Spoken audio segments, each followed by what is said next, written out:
Hello friends, നമസ്കാരം. പുതിയൊരു വീഡിയോയിലേക്ക് എല്ലാ സുഹൃത്തുക്കൾക്കും സ്വാഗതം. എല്ലാവർക്കും സുഖമല്ലേ? ഞാൻ സുഖമായിട്ടിരിക്കുന്നു. നല്ല ഈവനിങ് സ്നാക്സാണ് ഇന്നത്തെ എൻ്റെ വീഡിയോയിൽ. കോളിഫ്ലവർ വെച്ചിട്ട് ഒരു ബജ്ജി ഉണ്ടാക്കുന്നത് എങ്ങനെയാണെന്ന് നോക്കാം. അതിനെന്തൊക്കെ ഇൻഗ്രീഡിയൻസും വേണമെന്ന് നോക്കാം. ഗസ്റ്റൊക്കെ വരുമ്പോഴും കുട്ടികൾക്കൊക്കെ ഉണ്ടാക്കി കൊടുക്കാൻ പറ്റുന്ന നല്ലൊരു ബജ്ജിയാണ്. വീഡിയോ കണ്ട് ഇഷ്ടപ്പെട്ടിട്ടുണ്ടെങ്കിൽ ചാനൽ സബ്സ്ക്രൈബ് ചെയ്തില്ലെങ്കിൽ ഒന്ന് സബ്സ്ക്രൈബ് ചെയ്ത് സപ്പോർട്ട് ചെയ്യണേ. ലൈക്ക് ചെയ്യാൻ ആരും മടിക്കരുതേ. 3/4 കിലോയോളം വരുന്ന ഒരു കോളിഫ്ലവറിൻ്റെ പകുതി ഇതുപോലെ ചെറിയ പീസുകളായിട്ട് അരിഞ്ഞെടുത്തിട്ടുണ്ടായിരുന്നു. ഇതൊന്ന് കഴുകി വൃത്തിയാക്കി എടുത്ത് വെച്ചിട്ടുള്ളതാണ്. ഒരു പാത്രത്തിൽ ഞാൻ ഒരു 1.5 ലിറ്ററോളം വെള്ളം എടുത്തിട്ടുണ്ട്. ഇതിലേക്ക് 1 ടീസ്പൂൺ ഉപ്പിട്ട് കൊടുത്ത് വെള്ളം ഒന്ന് തിളപ്പിച്ചെടുക്കുക.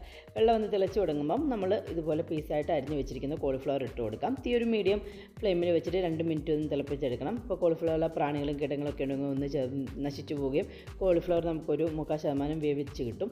ശേഷം നമുക്ക് 2 മിനിറ്റ് തിളപ്പിച്ചതിന് ശേഷം ഈ വെള്ളം ഒന്ന് ഊറ്റിക്കളഞ്ഞ ശേഷം കോളിഫ്ലവർ എടുത്ത് മാറ്റി വെക്കാം. ബജ്ജിയുടെ മാവ് തയ്യാറാക്കാനായിട്ട് ഒരു 3/4 കപ്പോളം കടലമാവ് എടുത്തിട്ടുണ്ട്. ഒരു 1/2 കപ്പ് അരിപ്പൊടി, നമ്മൾ ഇടിയപ്പത്തിനും അപ്പത്തിനൊക്കെ എടുക്കുന്ന അരിപ്പൊടി, ഒരു 1/4 കപ്പ് കോൺഫ്ലവർ എടുത്തിട്ടുണ്ട്. പിന്നെ വേണ്ടത് കറിവേപ്പിലയാണ്.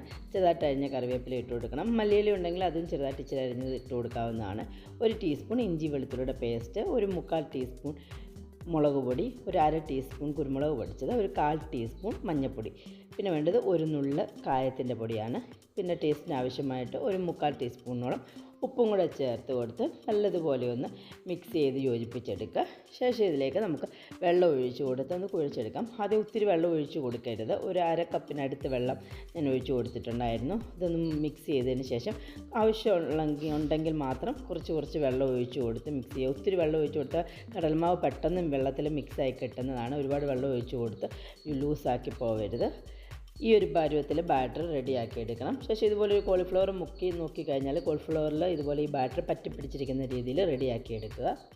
ഡീപ് ഫ്രൈ ചെയ്യാനുള്ള ഓയിൽ ഒരു 80% ചൂടായാൽ മതിയാവും. അങ്ങനെ ഒന്ന് ഓയിൽ ചൂടാക്കി കിട്ടിയിട്ടുണ്ട്.